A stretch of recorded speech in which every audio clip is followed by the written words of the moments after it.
Good evening, viewers. Welcome to channel Yemaswati News. I'm Linda Shongo with your headlines.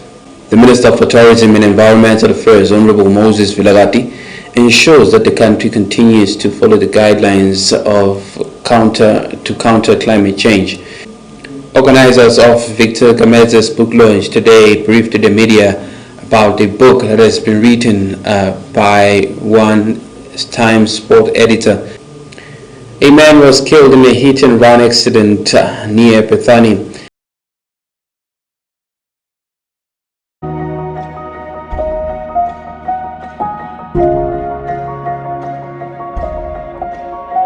The Minister for Tourism and Environmental Affairs, Honorable Moses Vilagati, ensures that the country continues to follow the guidelines of counter climate change. The day he launched the Environment Awards, where companies are expected to contribute towards the issues of climate change. The Ministry of Tourism and Environmental Affairs today launched the Environment Awards, where the minister stated that it is important for the ministry to continue to support initiatives of conserving nature, especially because these are the things that lead to climate change. Entiwe inkampani kuze kwekuthi letemvelo tingabi leti west kunaleti timani tibengconywana tindvonga ke emakhaya ticala kancane kunomsele batibuke bantu kanzi kubusheshe walivala lo mjovo beningeke libe inkinga dithi ke nasetikhule kakhulu sethi vele bangasakhoni labantu kuwena hawu base baqala ke abantu bathi buphi lo mqobo lo MP ke yena so lapha nje mahotela kuphela sine lapha silinyatwa tindvo kanti sile tindvo tenteke nabani tibona. Ngiyajabula ke ukuthi namhlanje sitophakamisa lo msebenzi ngisho nebaka EU baneviki nje ekuthiwa i-Green Week lokusho ukuthi wonkana nomuntu la mhlabeni so yakubona lokuthi tindzaba ngokuthi asisebente imvelo imqoka kangakanani lapha ke sibheke ukuthi uloyo naloyo akwadi ukuthi angaphakamisa bantu labangawina awine inkomishi bawine tisanga eminyakeni ophelile nje nasila awu. The chairperson of the board stated that they are supportive in every way. Mr. Skomba Kumbi. Need your support not only with the sponsorship but also with the nomination and participating in the conference. Environmental issues are very, very important, as we are all aware, and we must do our part to encourage everyone. So siyabonga kakhulu nje ukuthi nibile namhla ekuseni sizokumisa lo msebenzi. Reporting for Channel Yemaswati News, I'm Linda Shongo with Novosellos Melani Ezulwini.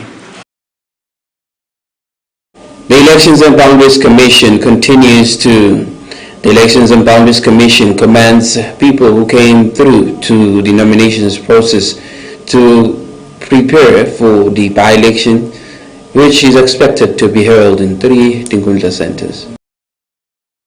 The Elections and Boundaries Commission commends the turnout which led to the success of the nomination process in preparation of the by-elections of filling position, as the Profanini Nkundla will be filling the position of Member of Parliament, Nkilongo will be filling up the Bukopo member, and Kilgal will be also filling up the Bukopo member.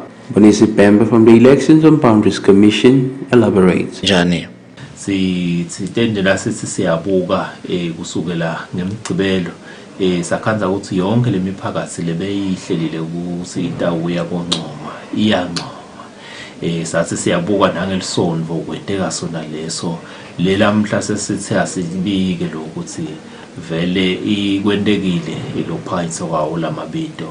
Ibandla ke linemsebenzi lefanele usiluwende ukuthi bese lithatha lamabito alaba labaphakanyisiwe seliwafaka tipopolo lapho lifaka khona tipopolo ungaba ebukeni tindzabate emthelo ubukeni tindzabate kuhloba komuvu kudoda umthetho kubukeni na kudotisebenti tembuso njengalokusho umthetho-sekelo ukuthi kufanele kube nemaphepha la bese ayamgunyata noba ayamvumela umuntu ukuthi alungele lelo khetho ngalokukhulu kuhloba.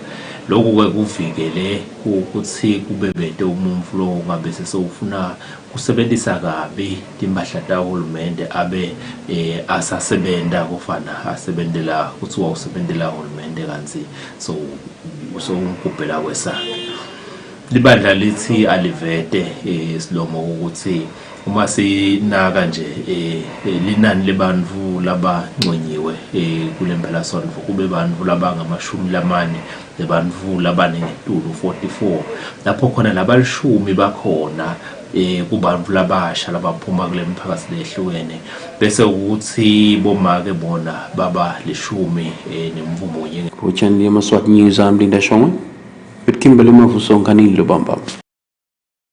Organizers of Victor Gameza's book launch today briefed the media about a book that has been written by one Times sport editor who was closely monitoring Mr. Gameza throughout his life until he passed on.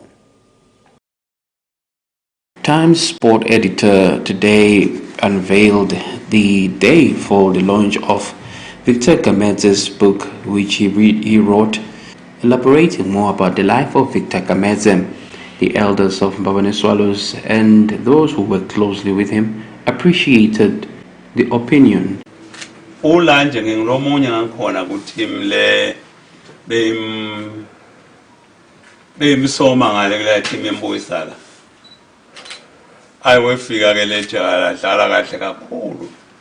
Njengoba chito nje chairman wami lapha ya lehlonipho bekhona lokuba nguye nje lokuhlonipha vele bekanako lokukhumisa kahle nebantu abe kanjalo kodwa ke cha angilapho bengivumelene nami ngobe wonke umuntu phela uthi ikakhulu ngithi ukubonga lokho ukuthi uSikazi eSwatini ukuthi uthi sewushonle ube khona labeta abatenda umlando wakho uSikazi kakhulu ngisumela ukuthi awubonga mina le ndoda kaDlamini lwazi uthi isonzende seyavuthwa nasawuthola emadoda noma abafana le ngithi sengilele mina ngingasakwazi ukukhulumela kodwa babuye bathi ukukhuluma ngami khona ngoba ngathi ngimlendele kwayo ihlabela ethi ngibani lencwadi nawuyithenga nawutawuload kasulu ngengisho kutawufunika wayo lencwadi lenina konke ukukhuluma ngaVictor. There is no need for us nyalo ukuthi nyalo sonhlebela nje ukuthi lokho lokuncane but the book onke ama interviews endiwe yonke impilo yaVictor yonke na untold stories njengoba issue the untold stories esikhona kumnikeza yangayo. So sicabanga ukuthi itawuveta lokuningi kakhulu where people lebangakwazi ngaVictor. Singa-summarize and since Victor impilo yaVictor has been a journey. So I ngesingisi a roller coaster journey, something like that. It has been a wonderful journey. Abe ngumuntu lo stories ngaye Mr. Gameza because lesinye sikubalekele nangabe bomati uclose naye noma ngabe bomati nje abe umuntu obayathanda ukujoka kakhulu. Like making jokes especially with the journalists as well. Abehlale asho nje mangitshela ukuthi uyafisa yena by journalist because now journalist ubhala nje noma yini ngemuntu. Athi nakhona nje uNkulunkulu into langamane bayampha yona nje ukuthi abe journalist. So those are some of the things Gameza akathanda ukukhuluma ngato. I-idea noma ke ngathi i-foresight egcine ngokubonga singakhulumela nje ama-issues ama-proceeds alencwadi nani ukuthi egcineni nangikhulumisana nemndeni wakhe Gameza kubena lokuthi we really need to have a foundation, a Victor Gameza Foundation, because one of the things Mr. Kametse lebe disenhlitweni yakhe kakhulu. Channel Yemaswati News, I'm Linda Sean with Kimberly Mavuso Mbabane. The Bible Society state that in the upcoming weekend they will be staging a prayer to continuously pray for the country's challenges and also usher it into its successes. This was revealed by the Bible Society pastors.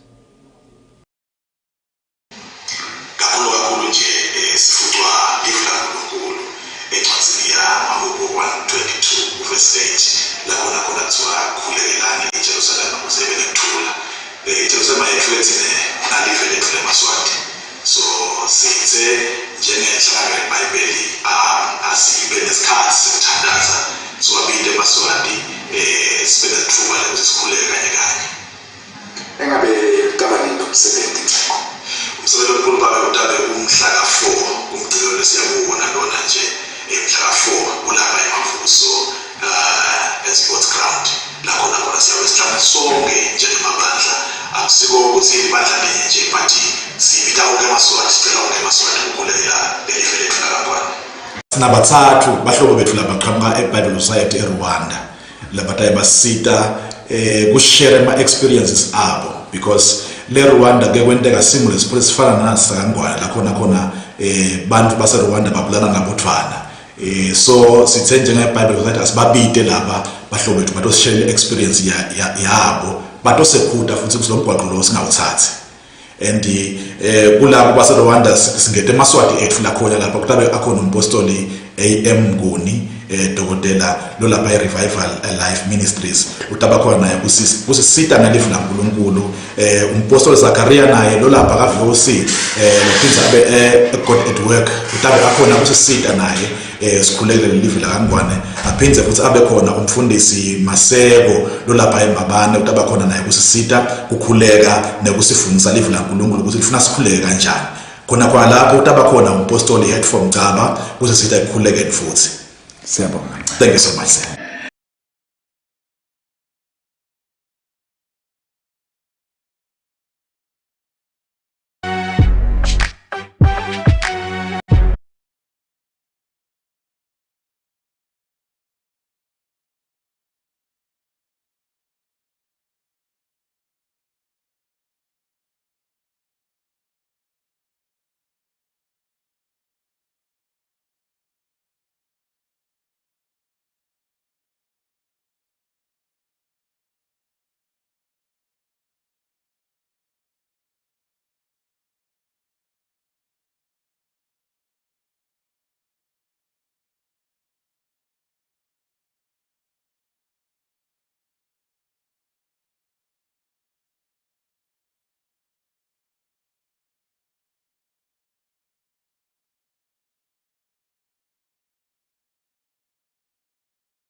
police commended the public for their conduct during the past weekend, stating that it was a weekend that was reported to have less incidents. We have a report.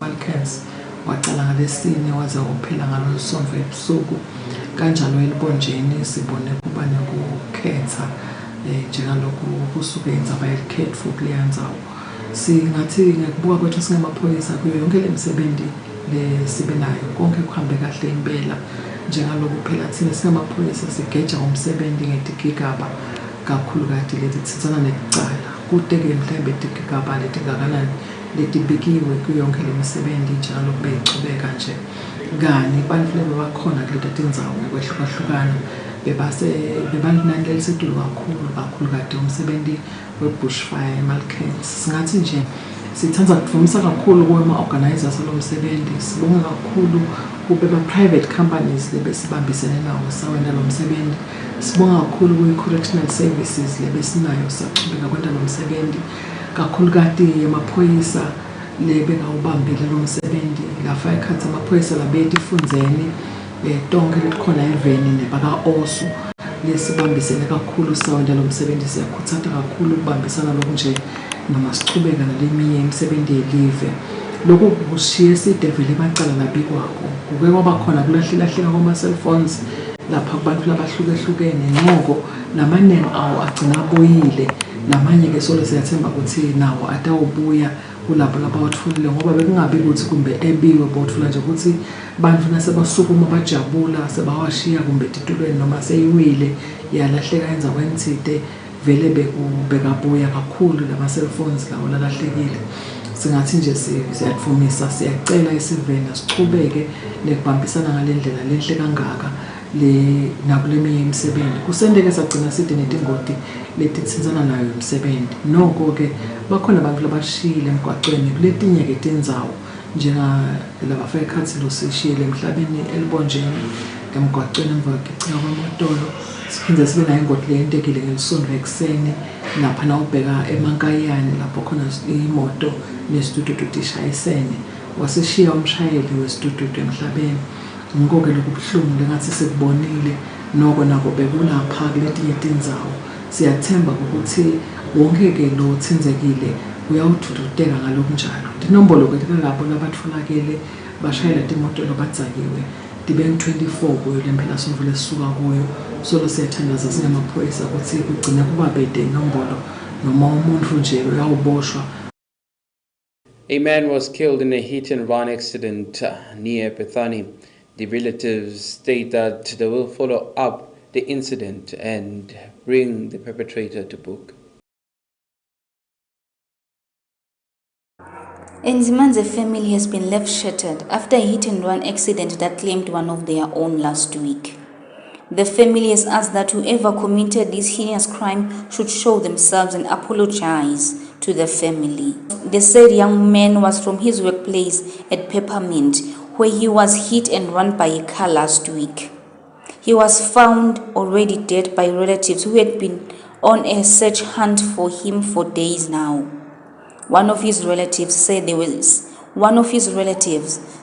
were saddened by the discovery, especially because their brother was left for death, whereas he was the oldest, which means that they had hoped that now that he has found a job, he would provide a better life for the family. So lokula kwendile kithi ngeke nje kugcine la sikuyekela kanjani.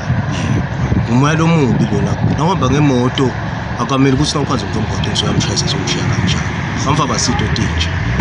Sikuhlunga kakhulu. Okonje kuhle. Siyabonga kakhulu bese umlife lomdzala lo. Yabo. Ekasebenza kuye. Asebenza lapha eSwazini. Aqala ngalokho sebenza mina sesiyajabula sinali khane yafu. La uqhamuka umuntu alifayisisa nje ngathi akusasho. Ngikuthuka nje kakhulu.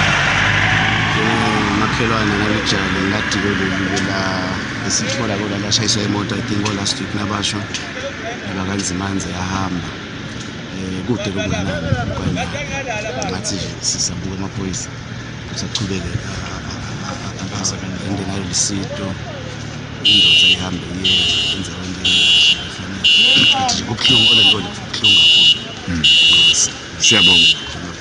Siyabonga Shobesi. Sikhanzele indoda lemoto eceleni imandla lakhe isikhoma sakhe like siphathana la emsebenzini. Bekahamba ngani? Ngihamba inyawo. Manje ngiyacabanga kweni kwendekani vele mbambamba. I think maybe kwaba hit and run.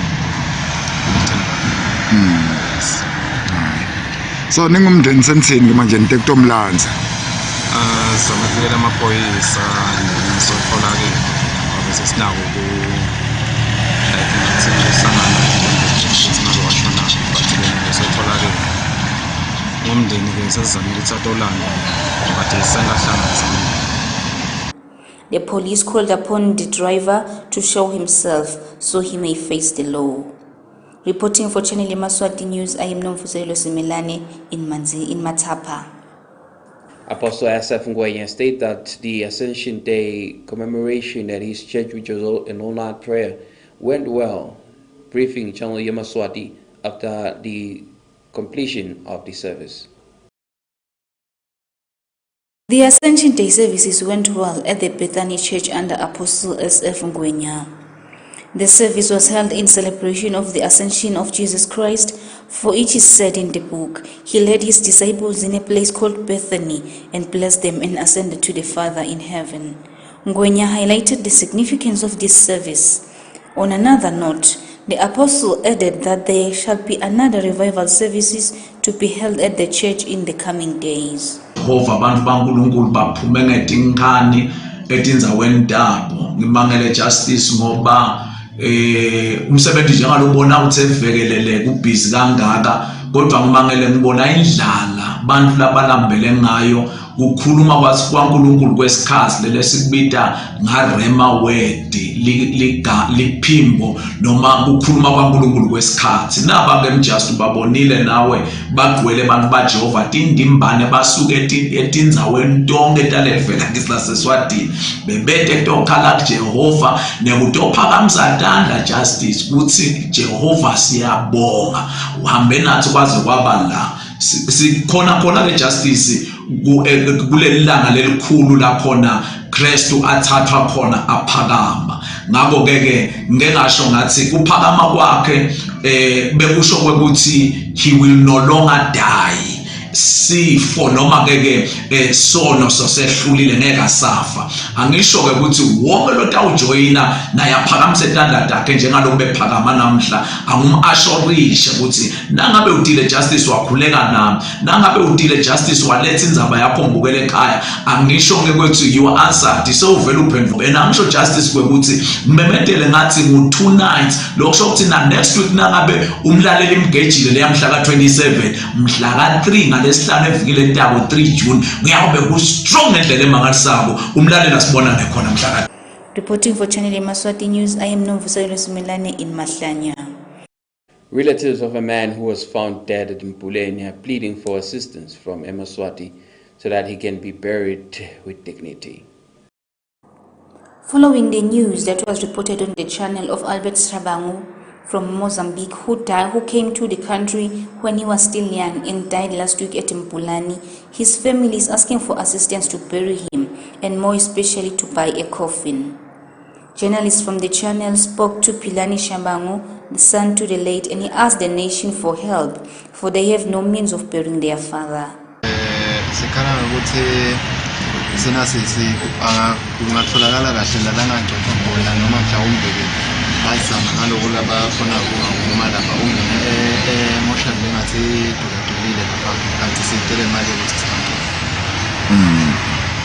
Ungene ko mhlambe siyeva ukuthi babe washona mhlambe nafika nisebanca awuchaze ngesimo sasekhaya eMozambique. Azange sesifike thina kunguye lafika asesemncane la wakhona ukuthi wathola make lapha eMathafa emcashweni. Yes, thina azange sasike siye khona sidalelwe nje sikhona la ngapha sonke. Mhlambe likhaya likuphi ke likhaya lakhe babe noma bekavela hlalele emcashweni nje. Vela hlalele emcashweni. Yes, matela khona. Emcashweni. Make uphi yena? Ukhona sekhaya. Mhlambe luthini ke litsito lenicela kakhulu nje esiveni yalo. eish lesito lesicelayo ukuthi nje akhona kungqwabeka kuphela lapha la kutholakala khona. Yes. Mhlambe labangafuna kunisita ngiphi nombo labanganisinza kuyo? Kuyona yona leya 76260029 76260029. Shabangu came to this country in his early stages of life and met the mother of his children, fell in love, and later on had the children. However, it is reported that the children have never been to their father's homeland. Reporting for Channel Yemaswati News, I am Nomfuselelo Milani in Manzini. Recapping our top stories to end English news. The Minister for Tourism and Environmental Affairs, Honorable Moses Vilagati, ensures that the country continues to follow the guidelines of counter climate change. Organizers of Victor Gameza's book launch today briefed the media about the book that has been written by one Times sport editor. A man was killed in a hit-and-run accident near Bethany. Well, that's all for today. Until next time, please do enjoy the rest of your viewing. Good night.